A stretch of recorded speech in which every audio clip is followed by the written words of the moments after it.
Hey, what's happening, everybody? Mac the Duelist coming at you again from the TCG Enterprise, where we talk about all your favorite card games. You guys, the ban list is soon upon us for Yu-Gi-Oh! For 2023, and honestly, we have to say we did a pretty alright job in the last ban list. With Terrelments ended up getting hit. Mainly when it comes to these kind of ban lists, you guys, they're fairly predictable as to what should be banned and what shouldn't be banned.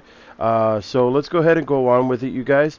Fair warning, this is more of a personal level, but at the same time, I'm trying not to copy off other YouTubers. This is what my personal belief is, so we can agree to disagree or just disagree completely, whatever.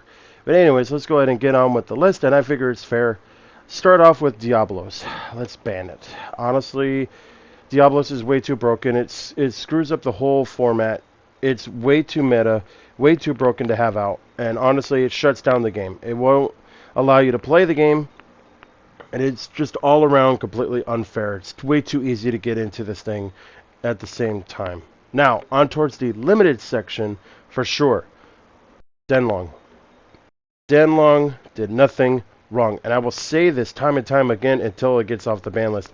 And I will request that it gets limited until it does. On behalf of my friend of the Team Forbidden, Seto-sama Fanatic, Scott the Fanatic, honestly, it should come back. Yang Zings are not doing a thing. Now, as far as singling goes, for sure, Kashtira should definitely get limited.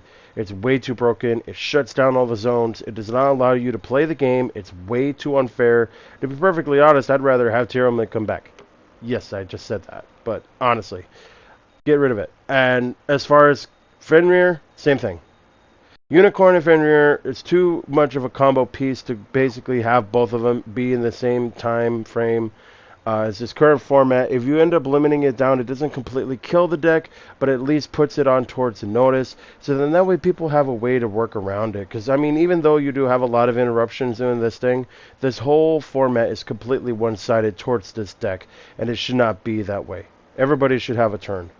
Now, speaking of turns, Runic should also end up having its turn being hit onto the ban list. It's way too consistent.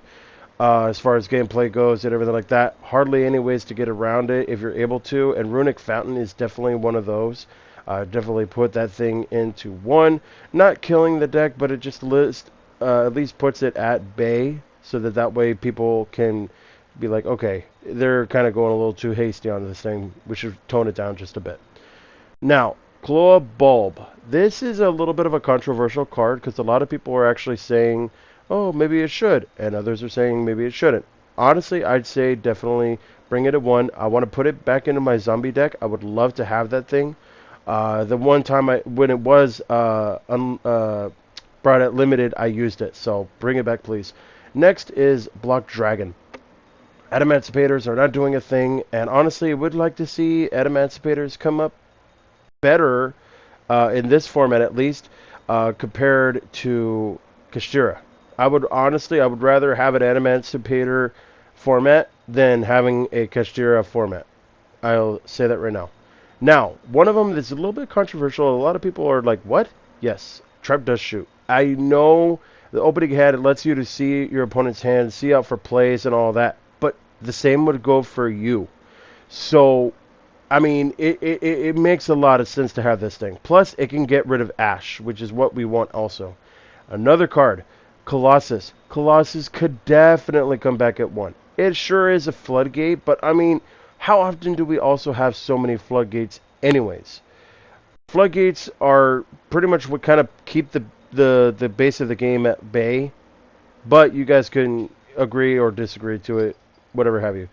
One that I know everybody could agree on towards this is Harp Horror for to come back at one. Orcus is not doing anything. It's literally second to none doing jack. So we could definitely have Harp Horror come back. I don't really like the deck personally, but in all fairness, we could all be nice. Now, this is a little bit of a controversial setup. Now, Dark World is on the rise, and I love it so much. I have my deck. Now, honestly, I'm running the Danger package, and definitely I wish that Tsuchinoko could come back at 2. And the same thing goes for the next card, which will be Jackalope. But I'll be honest with you guys, since Dark World is on towards the rise, you're going to see more Dark World cards than you are going to see Danger cards. So we would definitely make sure to see certain ratios be put at bay. I'm saying to put it at least to 2. There are some that are saying to put it at 3. I'm not sure why would they say to put it at 3. But, I mean, if Dangers are really that much of a threat, then maybe put it at 3. But I'm going to just say 2 to say for the very least to play it safe and test the water. Now, definitely, Pot of Desires needs to come to 3. It should not have gotten limited. It should not have been put to 2. It should have just been put at 3. It's only there because it was pushing up for prosperity. That's the only reason why. And so people could substitute in for extravagance.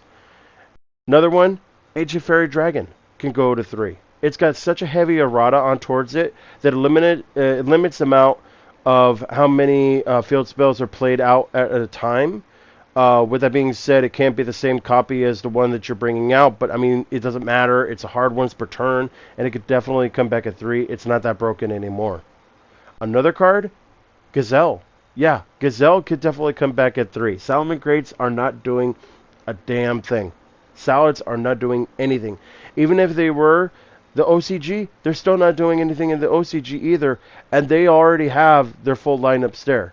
So definitely, even if the Gazelle would be put out to 3, they wouldn't do much, but it would be nice and everybody would share alike. Now, on towards our honorable mentions, and I'll be perfectly honest with you, we could figure this out here.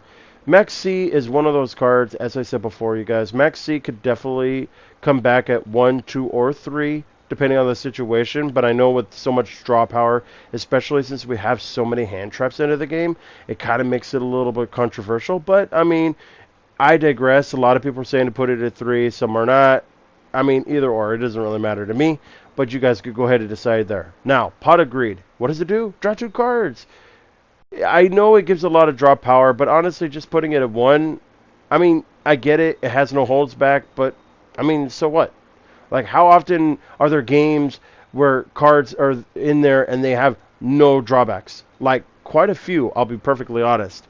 I guess because, you know, Pot of Greed probably won't come back just because of the draw 2 only and no hold back, but it's like, okay, well, so what? People will still draw the 2. And it's okay, and everybody could draw cards, so there you go. Miscellaneous Source. Now, some are saying to put it at 3. Some are saying to put it at 2. I'm just going to go ahead and set it right here and let you guys decide what you guys think is the better option to go ahead and place it at. But I'll be perfectly honest, Miscellaneous Source being at 3 is pretty alright, but because of all the Transcendrake dinosaur support that's actually coming out right now, plus the new fusion with the pterodactyl and all of that, it's pretty heavy. So I'll let you guys go ahead and decide what you guys think is the best option to place for Miscellaneous Source. Now, Morphing Jar is one of those ones too. I was thinking about Empty Jar at the time, but then now I'm also thinking about Dark World. If Morphing Jar was to be put at 3, that would be highly ideal because not many people run it. There might maybe be some that probably run it into the traditional format, but as far as the advanced format goes, yeah. But honestly, it would be great to have it. I might maybe run that into my Dark World, but it'd be kind of obvious to have it in there, but I digress. Terraforming is another one of those. I'm still kind of controversial on it. Shoots out a spell, but Skill Drain, you guys decide on that. I'm not going to get into that. And then Electromite, yeah, you could come back. That's fine. But we'll decide about that later. But anyways, that is the video, you guys, as far as the predictions go for the upcoming ban list. Not sure when it'll be. It could be 24 hours from now. It could be right now. Who knows? Or it could be probably a week from now. But anyways, thank you all for watching. Show down below your guys' support, and I'll see you all in the next time. Happy gaming.